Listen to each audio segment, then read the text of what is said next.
I found quite a lot of the vessel owners stays very conventional mindsets. Nowadays, we are talking about more transparent fishery. So we need these kind of data to support the scientific research. To our connection as well. It's not just connection with the sea, it's connection with people who are using the sea, the resources that we all use. And then the vessel owners or captain, they would just say that, we don't want to provide that because that's our secrets. I don't want to let you know that where we catch the fish. I think it's very important to, if you really want to push anything forward, it needs to have more communication among all of sectors. Academia needs data from the industry to make correct recommendation. Government needs enough information from the academia and the industry to design their policy. Industry needs to listen more what is really going on internationally.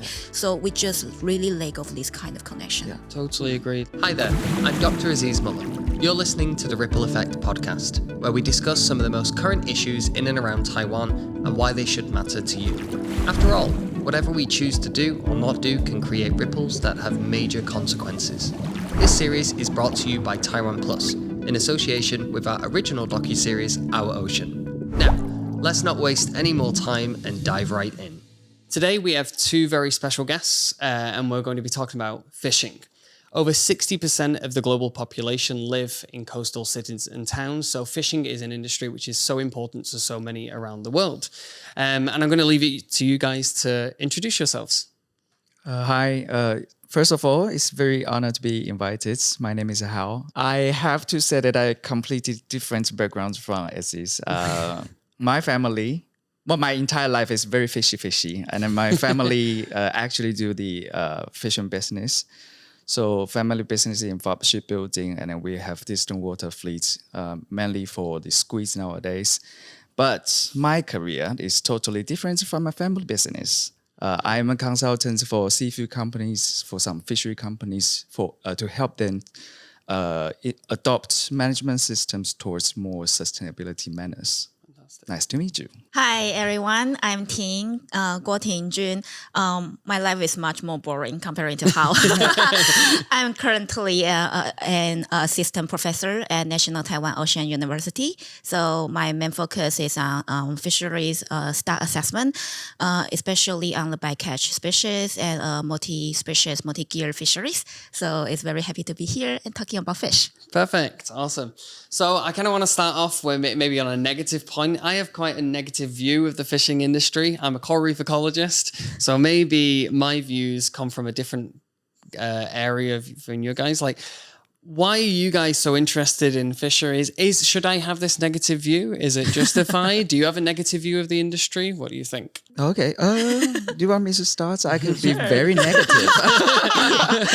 Not really. As I said, I grew up with a family with these fishery business. So obviously I had no choice to get in touch with this kind of area. But I actually worked with my family business for 1 year. And then in that particular year, I traveled, I think it's in somewhere around Indonesia.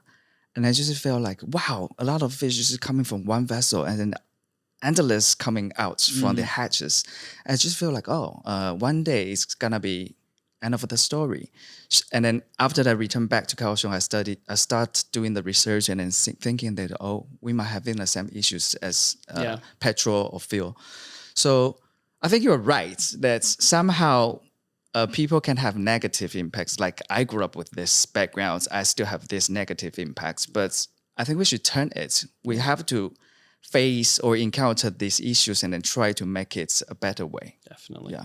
And I think that's kind of the first step, identify where we're going wrong, and then we can change it. And I guess you'll find a lot of the solutions have already been used around the world. They've already been implemented. So it's just picking what we need and changing it.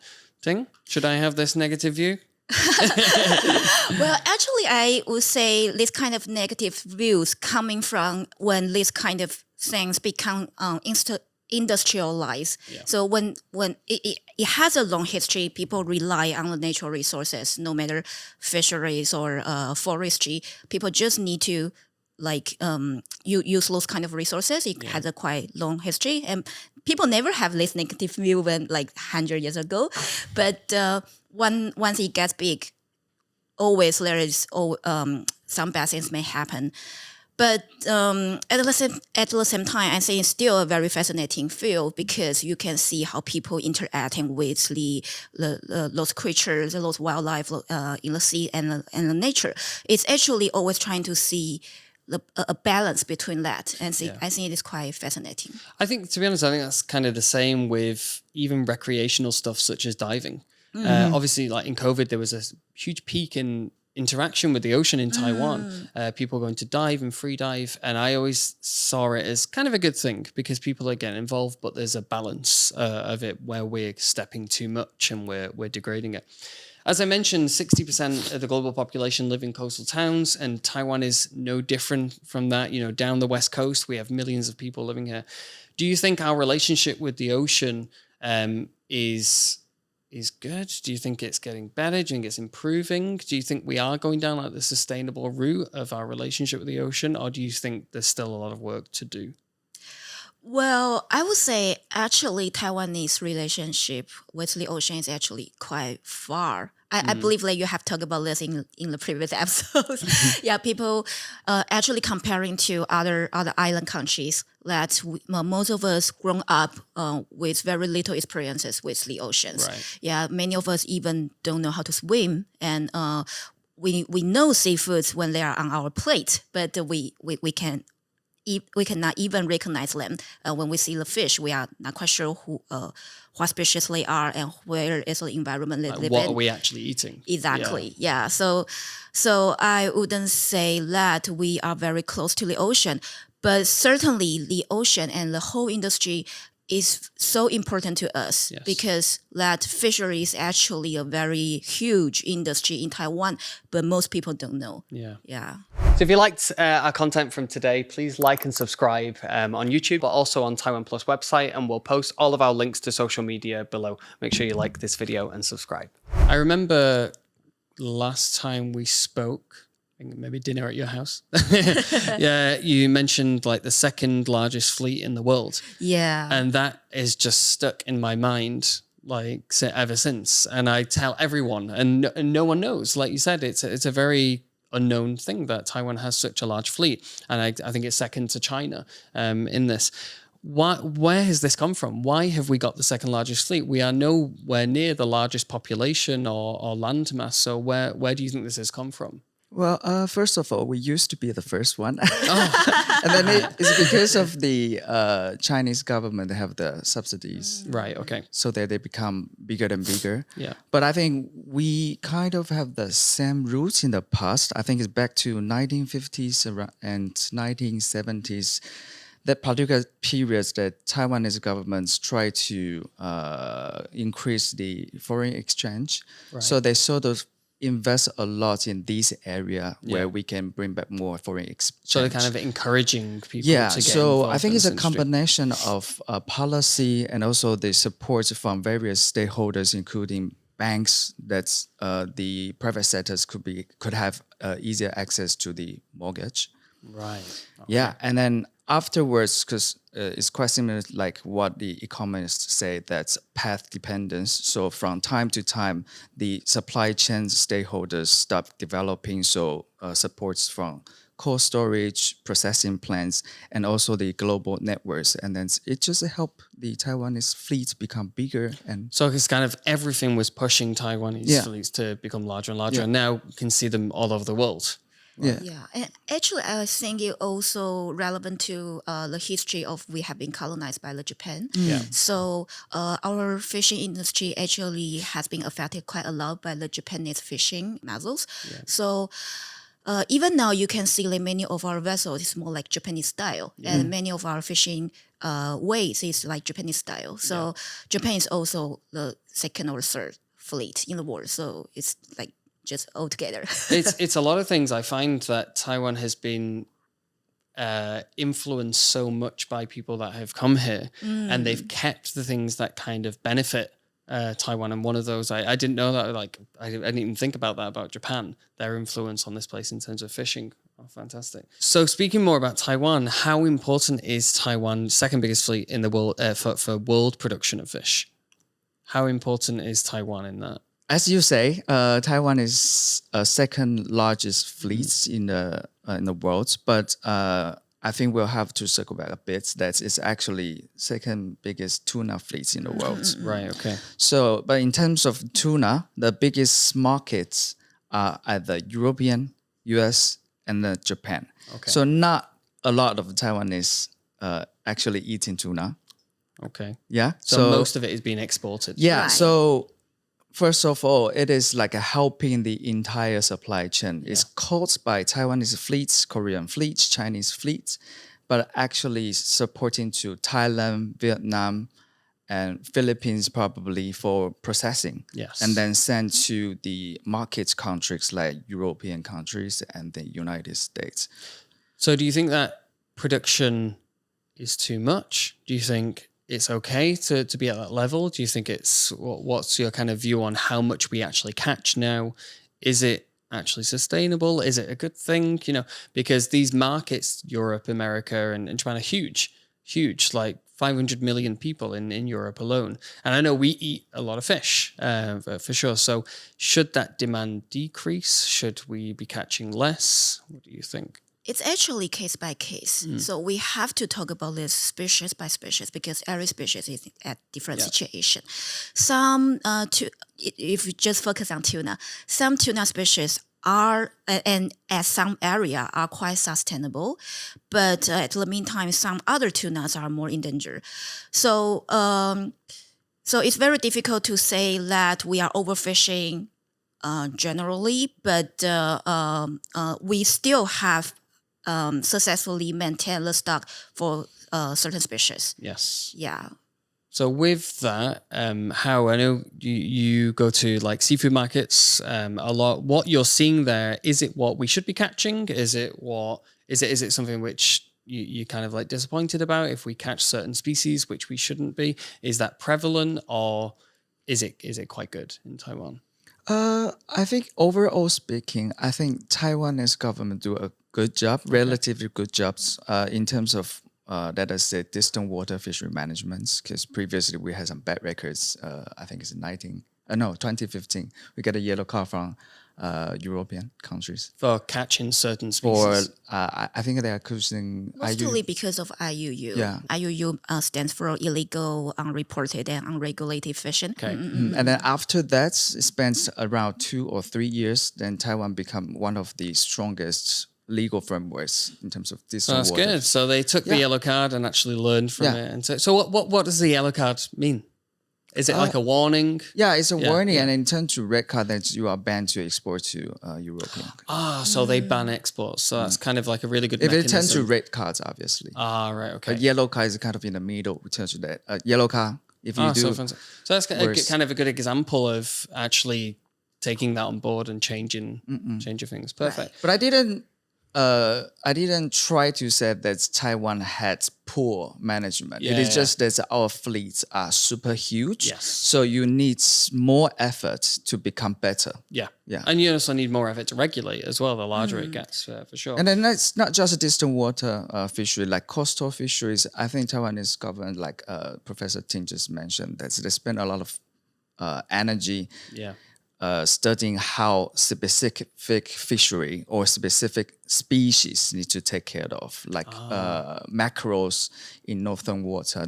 They put a lot of effort in it. So there's actually incorporated into it is a lot of monitoring. So they monitor levels of species and things like this. And obviously this has not only been done in and around Taiwan, but around the world where they monitor certain species, the levels of it, so they know when they should catch it. Not just sets the not just monitoring, they also sets the regulation. Sometimes they ban it in particular months in order to build up this stock. This is actually kind of something similar that we're looking towards for like coral reef management as well. So like obviously a lot of coral reef fish we don't eat, but we can eat. So we should kind of fish at certain times of the year, and we'll have this kind of flexible MPA like moving around where so we don't deplete one resource at a time. Close season. I want to share one example about the strengthened regulation on high sea fisheries in Taiwan. I think one thing like the Taiwanese government has done good is I think we have the the best observer program over the world. So because currently Taiwan has about like more than 100 human observers, they will be sent on the board. They have a very strict training program. They have to be able to not just recognize all the tuna species, but they also have to sample some specimen back so we can do some biological study. They even have to learn how to recognize different seabird species and shark species and what else? Marine mammals. So our observers are actually with very, very good ability. And because we have so many vessels on the seas, so it's actually very difficult to maintain such high observer coverage. Even for Japan, they have to recruit so many observers as well. But their observers are like on contract with Indonesia, so they are not really like trained by their own. So I would say for now our observer data and our observers are with very high quality. So actually, the regulation of it is probably one of the best in the world. Well, it depends on who you are comparing to. Of course, like New Zealand, Australia, they may have a much better monitoring. It's because of they also incorporating electronic monitoring, so they have a camera on the vessel and so on, so they can have a very high observing coverage. But also at the same time, their vessels usually fish at their coastal water or within their EEZ. So in terms of the challenges our fleet is facing, I would say we are doing a pretty good job. Yeah, but of course there are still space to improve. Yeah, especially talking about the size of the fleets. You can imagine it's much more than New Zealand fleets or Australian fleets. Yeah, so we always have to kind of take that into consideration as well, that we're working with a huge fleet, but the regulation for that huge fleet is pretty just good. FYI, that most of the IFMOs regulates that you have each nations have at least 5% of the observer coverage, and then Taiwanese government just do better than that. Yeah, and it's always a good thing. Yeah. For sure. We've said very nice things about the fishing industry.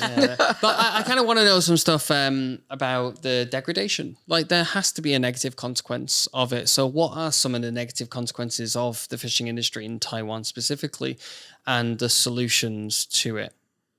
I have to say, overfishing is still the... Is Taiwan an overfished environment? Well, for the coastal environment, yes, I have to say so. Do we have any evidence of it, like being overfished? Because how far do the records... So, for example, like in the mackerel, there are some data showing that the size of the mackerel has been shrinking over time. Yeah. So we are getting smaller and smaller mackerel. Fortunately, in recent years, there are more regulations on that. So especially 3 years ago, I guess, there is a size limit on the mackerels they can catch. And starting from this year, they started to have the quota on the mackerel. So why those regulations can be put in the place is also because the fishermen recognize that things are getting worse.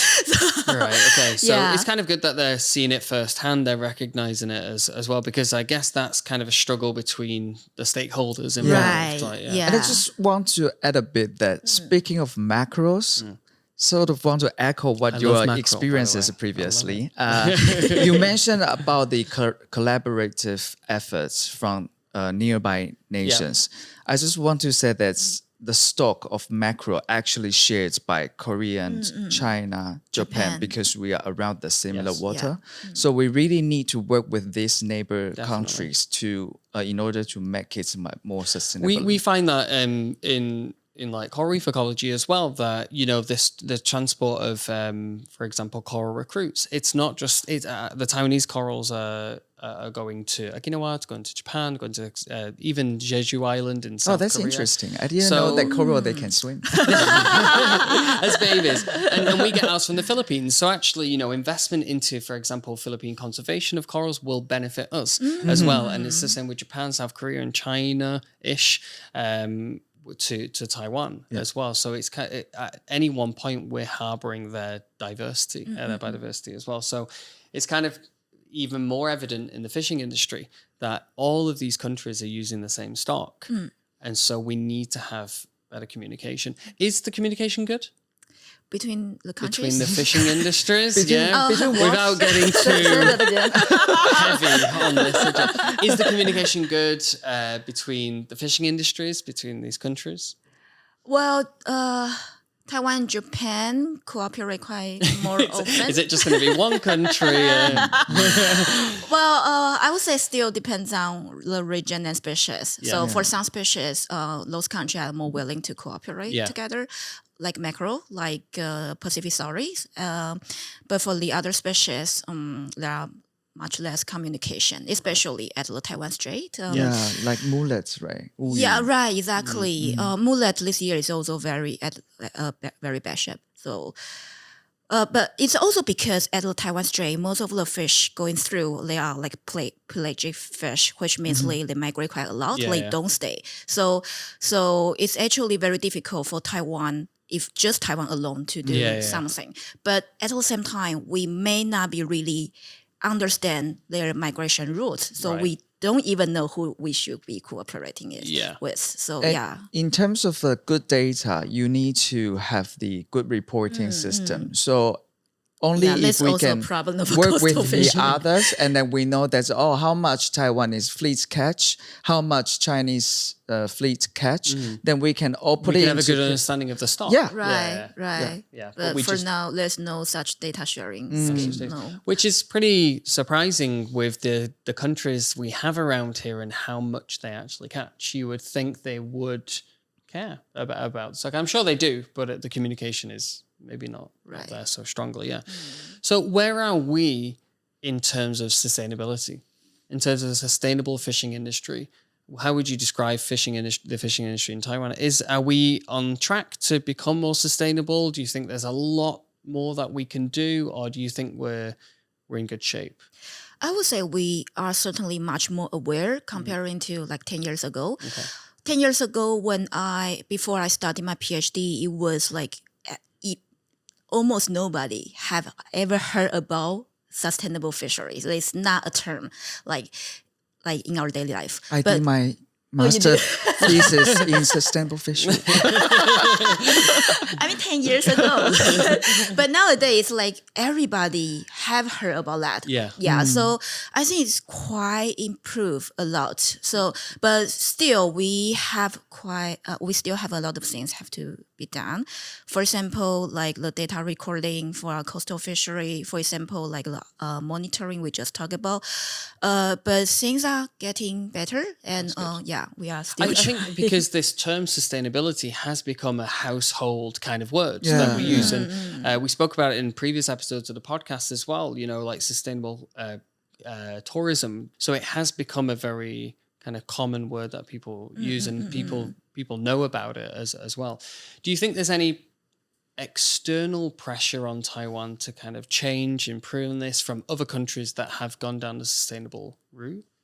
Have you got any examples of good sustainable practices? Yeah, well, first of all, I need to say that when we talk about sustainable fisheries, it's a huge term. Yes. And it's too complex because distant water fishery would be completely different from the It stories reminds me here of in when coastal my fisheries. professor asked me to define an ecosystem, and I'm like, I don't know what it But something in common is that there are quite a lot of non-governmental organizations start pushing pressures to not just the governments, but also the private sectors here.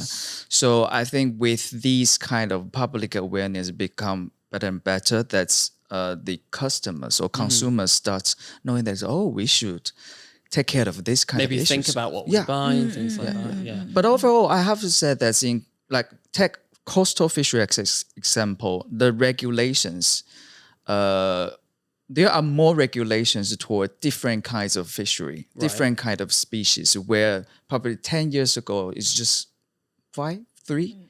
Right. But nowadays it become more and more, and then we all need to focus on the sakura shrimp. We have to focus on the mackerel back to the northern area of Taiwan, and then it is just not 2 fisheries in Taiwan. There are a lot. Yes. So when we are talking about coastal fisheries, I think it's getting better. And then we circle back to distant water fishery. I think it's even better because, as I said, the market was from the Western countries, especially United States and in European countries. So people over there, they are not just thinking about, we cared about the food quality only. We also cared about how you catch the fish. And then it's caught by a sustainable manner. Yeah. Is there any human rights issues involved? So from time to time, people start knowing that, we can't just catch as much as possible. Yeah. We can't just exploit the We can't crew just think members. of profit first. Yeah. We have to think about how best we can get that money and not the fastest way. Well, even if you just think about profit, the market force now will become a very important factor, like driving your behavior. Yeah. Because if you want to keep satisfying this market, you have to follow their rules. Yes. So I would say in recent years, why we can improve, I will say the market, The market-driven the approach. market-driven, the market demand is a very, very big driving factor of that. Yes. So rules are good. Yes. That's the message on that. For sure. I really find what interesting about that the market demand from like Europe and the United States is kind of a factor which is changing behavior of fishing across the world, which is really kind of incredible because I do know a lot of my friends from the UK have become more aware of this, and now they go into the supermarket. Even the supermarkets are, advertising where this has been caught and how it has been caught because people are more aware of it, which is good. You feel like people in Taiwan are more aware as well? Is that something which people They consider? are more aware, but not enough. Not enough. Not Yeah. fast enough. Not Right, not fast enough. enough. I think though we can't expect a rapid change because in Europe it wasn't a rapid change, right? I guess it's been gradual too. A lot of people, I know the amount of people not eating fish and not eating meat at all has increased a lot. But a lot of people in Taiwan have done that for a long time as well. So I guess we can't put too much pressure. You have to look at it in various perspectives because, when you talk about people, then it's different from the government sectors. Yeah. Because for like European, EU, they actually set up in, I think, 2024, there was Finnish regulates due diligence towards sustainability. Okay. So if you talk about European people, they actually quite cared on this, and then they will think how to actually put it into our daily life. Yeah. Set of rules. Yes. Yeah. One part, obviously, we're not in the EU anymore in the UK, but one part of the kind of EU is, and it's similar to Taiwan, is a lot of like bureaucracy, and we see this kind of a bad thing. But actually, when it comes to things like that, putting these rules and expectations into our daily life, it does produce good results. And if we can work towards more sustainability in forest ecosystems, in coral reef and fishing, that's always a good thing because I think a lot of people maybe see sustainability as regulation, cutting things off, but it's not. It's to help things improve so we can still use it in a So it should way. come from up and down because Definitely, regulations from the government sector and the expectations from the markets or What the consumer market side. is demanding should come from the other Yes, side. yes. Totally agree. Yeah. I think we're kind of missing that with corals because obviously we do take a lot from corals, of course, but the bulk of it is recreation. The bulk of it is, we know they have a role in the ecosystem. We don't really get anything from it, if you know what I mean, like direct. You may catch the coral. Yeah, there used to be a lot of that, Yeah. of course, but I We know used to have this kind of fishery in the we past. still have. Oh, still. Yeah. still have, but it's illegal. three or four- Yeah, it's no. legal. There are some legal coral fishing vessels. We have a particular regulation towards exactly Yeah, this. like only 8 or 7 vessels are allowed to catch corals, To deep do sea this. corals. Yes. Yeah. And this is, I didn't know that, so that's surprising. Yeah. But I do know I was walking through a shopping centre a couple of months ago and there was actually the coral that I study on show and I was like, whoa, okay. Isn't that kind of like pink kinds? Or? Not pink. Well, at the time it was white because it's dead. Ah, but, okay. It's a Bacillopora vericosa, very common in the south of Taiwan. But it was 10,000 NT. Wow. And I was like, Do you whoa. consider it cheap or expensive? Was it? I don't know because I have a lot in my lab. So, and I was just shocked that it was there and also the price of it. I understand it's very beautiful. It's unique, I guess, to get out. But for us, it's kind of more of a, is there any need for it. We could create it. 3D print it and put it in your house for much cheaper, for sure. I want to ask you guys about, and I guess maybe you'll be biased in this, but like working with fishermen as a stakeholder. This is their lives, their livelihoods. It's a tradition as well. Is it difficult to communicate with fishermen? Maybe Ting, come to you first. You're from academia. So. Sure.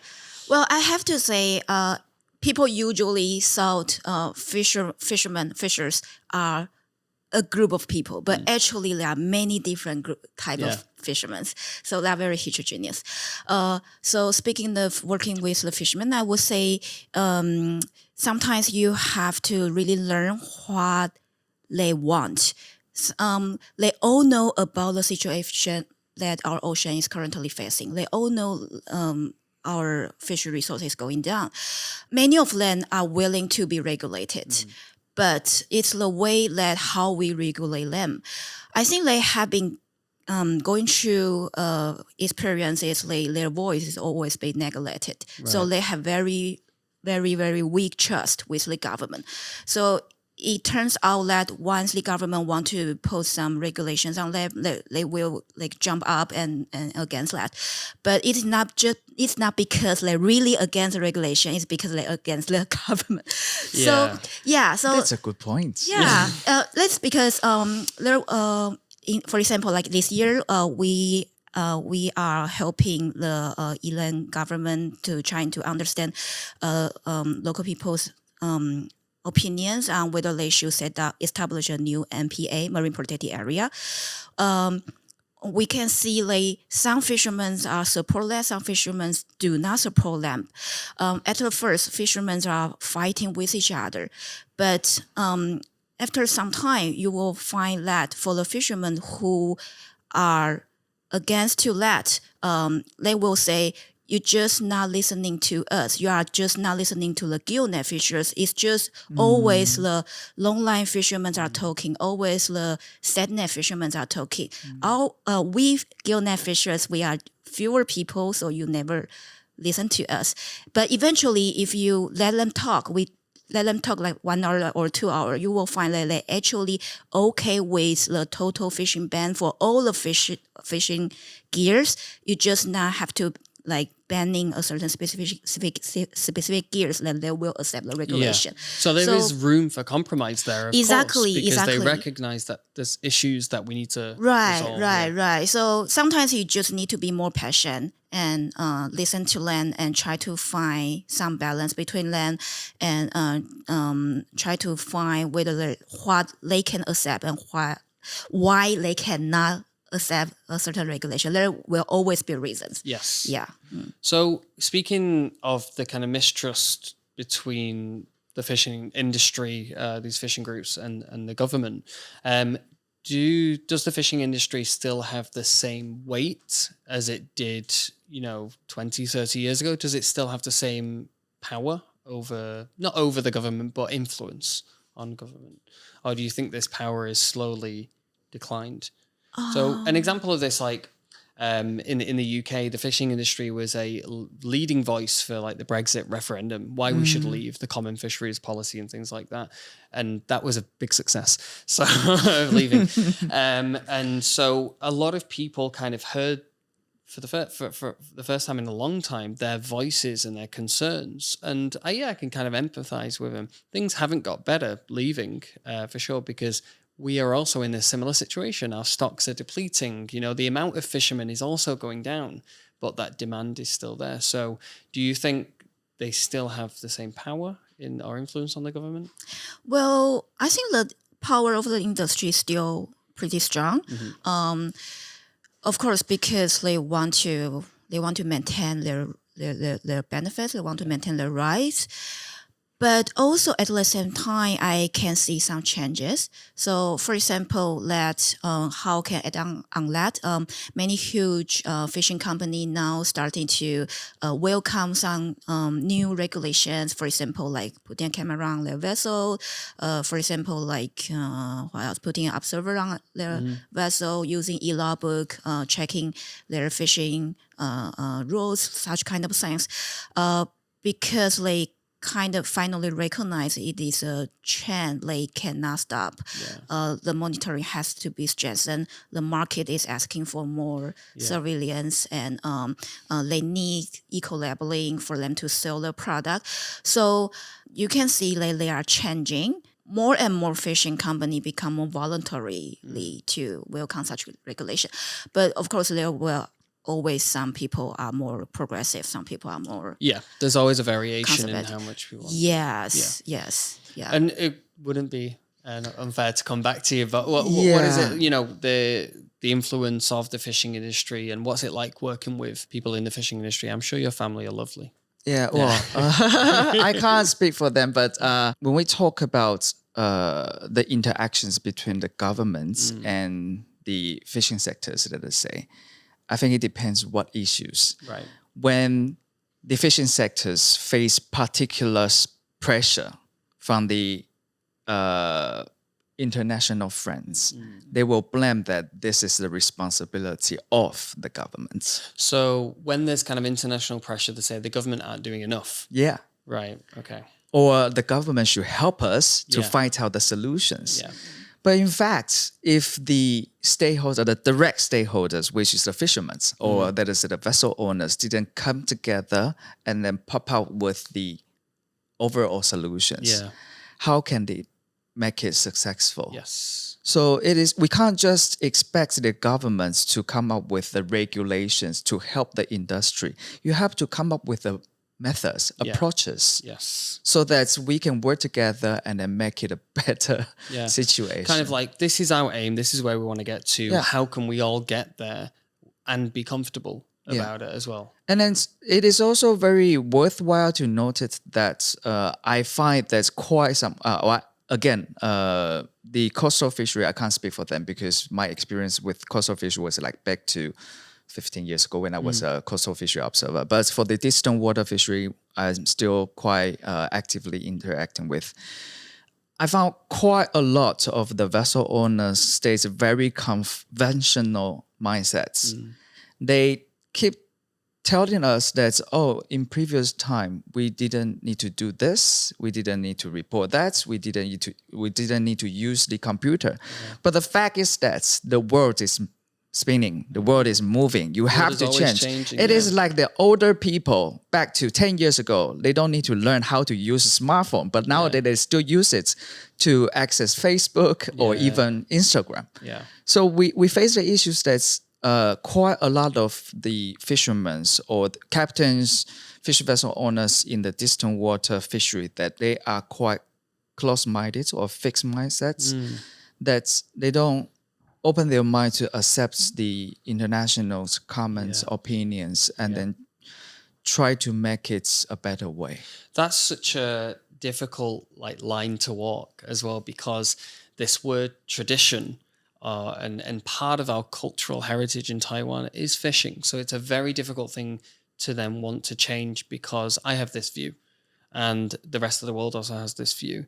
And I can completely understand that, because my kind of negative view of it is really stops when I go to Ludao and I go on a boat to go diving, and the captain of the boat, we get on extremely well. We drink together. We drink Gaolian together and things like that. And you kind of realize he's grown up in fishing. And I've just come here as a guest to go, you have to regulate this, you have to do this and do that, or we shouldn't do this. When actually it's just part of his life that he's always done that. And him on his own is not really doing any damage. But collectively, this is where things can go down the kind of wrong road. Well, another example is that me already knew Professor Tim before this podcast. We talk about using technology to help the industry to catch a fish. But quite some time we have the common opinion that when we tell them that you can use AI, you can use this, you can use that, they will say, we just based on our experience. 100%. The captain takes us to the reefs around Ludao and doesn't need GPS. Yeah. He doesn't need it. And I just find that knowledge we shouldn't lose. So on one side of things, we're saying more technology is kind of better. It'll help you. It's more convenient. It's safer, blah, blah, blah. But on the other side of it, it's like, well, there's no need for it there. There's no role for and it. people also criticize that because that nowadays we are talking about more transparent fishery. So we need these kind of data to support the Well, that goes scientific back to our research. connection as well. Like, it's not just connection with the sea; it's connection with people who are using the sea, the resources that we all use. And then the vessel owners or captain, they would just say that, oh, we don't want to provide that because that's our secrets. I don't want to let you know that where we catch the fish. Yeah. Oh, believe it or not, it's like that with coral reef research as well, but I won't say that. So thinking about government policy, if you had the chance to define any policy in relation to the fishing industry, what do you think should be the government's priority? A big question, I know. Yeah, it's a tough one. For me, let me come first. I think I would strongly recommend to put the awareness of the fishing sectors. I think it's fantastic. Yeah, because I am affected a lot. Yeah. I work in this area. My family working in this area. I just feel like they are now well educated in terms of sustainable fishery. Right. Because if you are asking them how to catch the fish, where to manage a fishing vessel, they can tell you like an hour about every knowledge they know. But when you sort of asking them, do you know how to make it more like sustainable manner? They were like, what are you talking about? Because it's all they know. Yeah. Yeah, it's all they know, yeah. Yeah, so I think that's if I am working in politics, I would like to have the government to support the fishing sector to at least increase their increase their awareness to how to make it sustainably. Yeah. So that our future generations are not affected. And it's kind of like a normal and natural thing you don't go into the fishing industry, you go into the sustainable fishing industry. And then previously, the regulations is more focusing on monitoring or like authorizations, like I mentioned. But the government didn't actually put a lot of effort in, let us say, educating the fishing sectors or even the supply chain players. I think we've kind of done a full circle there, because going back to like what we were first talking about connection to the sea, I think that's where it comes from. Like we need in our education, like we have a much stronger relationship with the ocean. And in the docuseries, we picked up on that in like Shaliocho in the south, where students have to like kind of kayak around the island to get their diploma, to get their degree, because their relationship with the ocean, they're using it every day. I think in Taipei, in Keelung, you see it every day, but in Taipei, we forget how close we are to the sea. And it all comes back to that awareness, not only of the people in the fishing industry, but people in the future that are going into the industry too. Ting, any policy? Well, A lot. a lot. But not really a policy I will suggest, but it's more like a direction. Like I think our government can think about is like we should enhance more connection between the industry, academia, and the government. Because for now, what I see is like all those sectors are having gap. Yeah. So government is doing government thing, academia is doing academia thing, industry is doing their game. So there are so few communication among them, and also there are so few people like patient enough and spending enough of time to talk with each other. But I think it's very important to, if you really want to push anything forward, it needs to have more communication among all of sector. Academia needs data from the industry to make correct recommendation. Government needs enough of information from the academia and the industry to design their policy. And industry needs to listen more what is really going on internationally. So we just really lack of this kind of connection. Totally agreed. Like it's actually covered very well of my concepts of achieving sustainability. So what I just mentioned is the awareness, and then the second one is collaborative efforts, and the third one is actually talking about the tools or the measures that can help the industry. So for example, like certifications or like international standard, these kind of the tools can actually help the business sectors to know, where can we start? Yeah. How can we follow? Yeah, so I guess we have shared like similar thoughts. It's just like we have to work harder because you are from the academic background. I work closely with You guys have to work harder. Yeah. I think because we both know someone who works in academia and for an NGO. Yeah. And she, I kind of see her being pulled between these two things because the academic side is, like you said, it takes a lot longer than a lot of things. So collecting the data, actually getting the results, sometimes 1 or 2 years to do that. Whereas the NGO is like, they're ready to go and we need the recommendations. And so there's always this kind of mismatch between the two, but she is a person who's trying to bridge this. And I see her being torn apart by it as well. Yeah, that's crazy, tough. isn't it? And the thing is, in Taiwan, we have such a huge density of NGOs. You know, they're ready, willing, waiting for this. So I totally agree that. And it's the same in forest ecology. I'm sure it's the same in coral reef ecology as well. So we definitely need to bring them into this entire collaborative efforts. And I think all the ocean related needs to be on the umbrella where we all kind of speak and go, well, this is our needs and how do we actually achieve and that? they also need to understand the difficulties from different sectors. Right. For example, the fishing sector, they can't achieve certain standards like what NGO expected. Yes, yeah. But somehow the fishing sectors also need to learn like what expectations from NGO friends. And the trend and what the trend of people who are, again, like going to vote is. Like people, I think, really care about this. And I think what I've kind of learned from today is that we shouldn't jump to the expectation of it has to be perfect. It has to be perfect how I want it. Like it can't be like that. It has to be, well, there's people's livelihoods depending on this and they've done it for a long time. It's going to take them a long time to change. And maybe the government's role there is to help and facilitate that change in it as well. Perfect. Nothing is imperfect. Like in the past, we can only find Google search, and then that's where we find perfect to find the solution. And nowadays, we come up with the AI. Yes. Yeah. So this is the thing as well. Like a lot of time we speak about like the dynamic MPAs for corals alone. We don't even think about the fishing industry, which is kind of terrible. The solutions we might not even know yet. And hopefully with improved AI and things like that, that will definitely give us at least some leverage, some room to maneuver for other industries to kind of work together. But I totally agree with your policy. Awareness and communication are so important for sure. Fantastic. All right. Thank you very much. Thank you. I really enjoyed that a lot, surprisingly. Perfect. Thank you. Thank you very much. So thank you for joining us for another episode of The Ripple Effect, brought to you by TaiwanPlus. If you liked this video, then leave your thoughts and comments below. There's a lot to say on all of these issues, especially the fishing industry. And if you like it, give us a thumbs up and we'll see you next time.